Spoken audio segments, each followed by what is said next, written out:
Does driving rideshare, whether driving for Uber or Lyft, make you downright angry at times?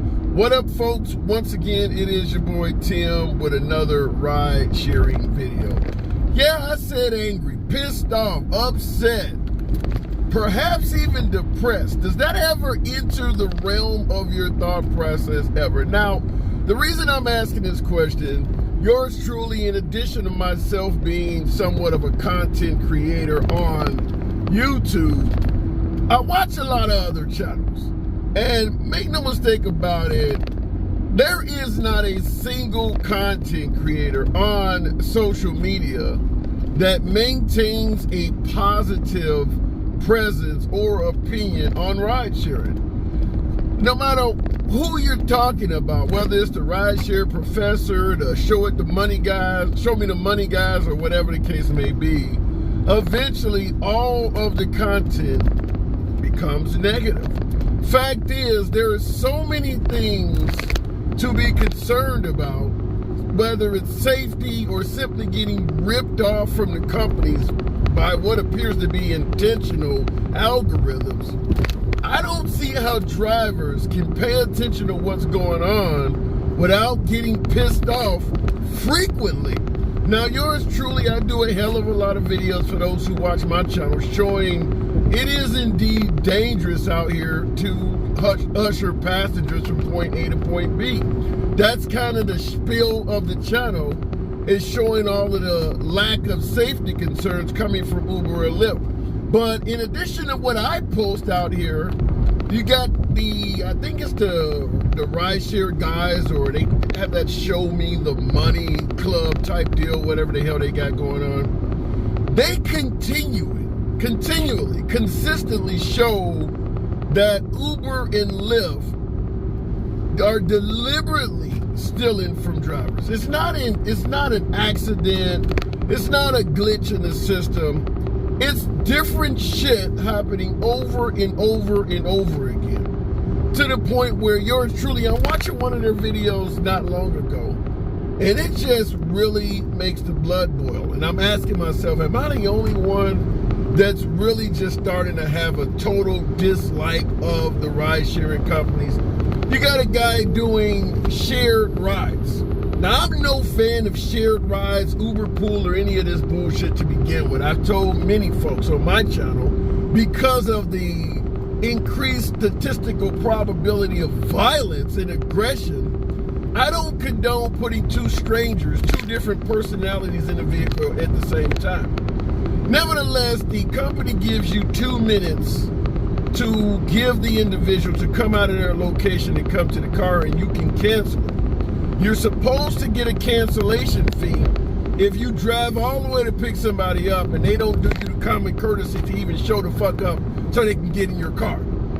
And it appears, if they are correct, based on the screenshots they're receiving, is that Uber is literally keeping the money for the cancellation fee and wiping out any existence that you ever drove to that place to pick them up.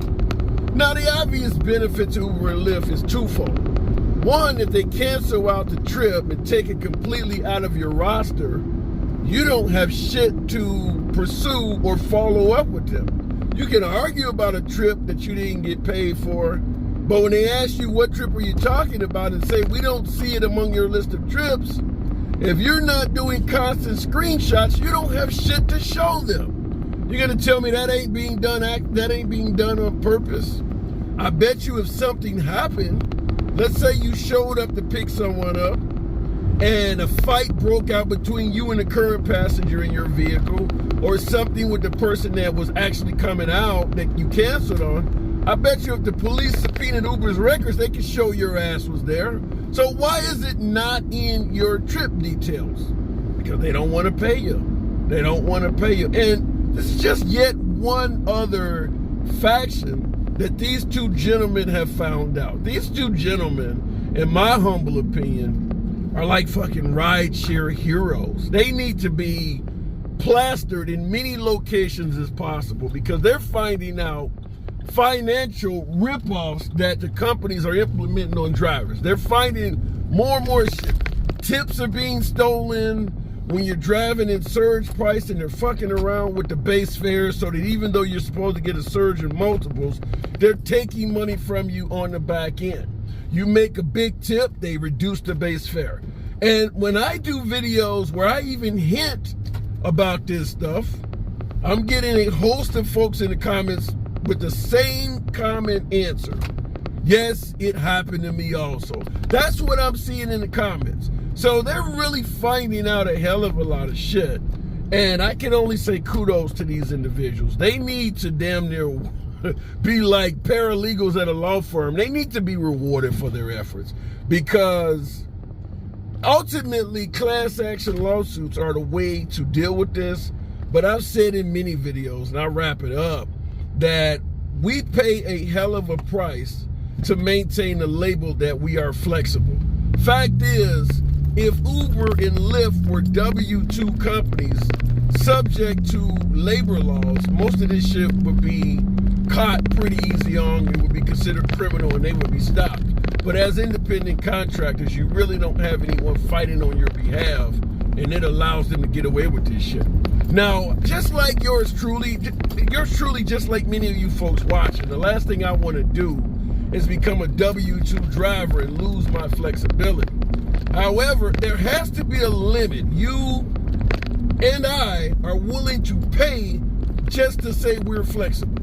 How much money are you willing to give away just to continue saying you're flexible? Because Uber and Lyft are exploiting it in every fucking way possible. Stealing from drivers, lying to drivers, taking from drivers.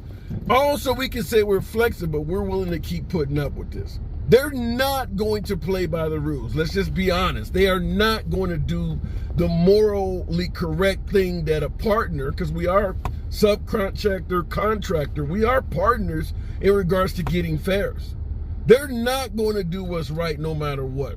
So I don't think that there is any other solution that will ultimately get them to act right other than eventually turning into W-2 employees, which none of us want. But I just wanted to run this by you because I'm watching videos and it's getting me more and more pissed off to see that they rip us off so damn bad. And they're basically doing it with impunity.